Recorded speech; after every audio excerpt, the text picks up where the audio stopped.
Hey, we're at LeaderCon 2025, day number 2. I'm joined by a special guest. Can you real quickly just introduce yourself? My name is David Caldera, and I pastor Praise Chapel, Apple Valley, up in the high desert. Awesome. So a couple quick questions. One, how do you, in your context, know if someone's ready for a leadership role? Is there certain things you're looking for?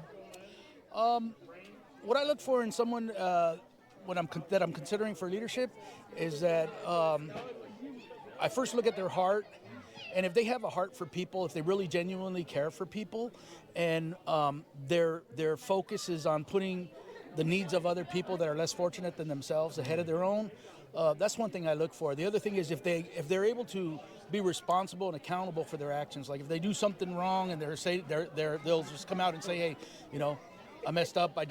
I'm telling you because I don't want, I look for that in a person because that tells me that person has integrity, and so that's one thing I look for in leadership. And also initiative.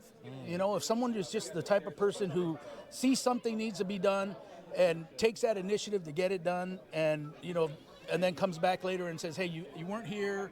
I wasn't able to ask you, but this is what I did, hey, more power to them. I look for that in people, and I also look for that in people that when I find people like that, I like to use people like that. I'll give them an opportunity to say, hey, come up with something, and as long as we can glorify Jesus in it, then let's run with it, That's good stuff. So one last question. What's one piece of advice you'd give to somebody just starting out in leadership at church? Somebody just starting out in leadership at church, I would suggest to them that servant leadership. I'm not giving a plug for him, but I've been reading John Maxwell's book on high road leadership.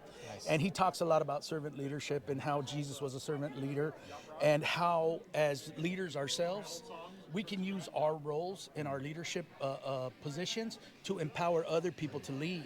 Instead of taking that power and just harboring it for ourselves and holding on to it, but actually using that power and sharing it with other people so that they can lead and teach them to lead the same way. It's really amazing when you start, thinking and leading on those terms. That's really changed my whole perspective on leadership for myself and for the people that are under me.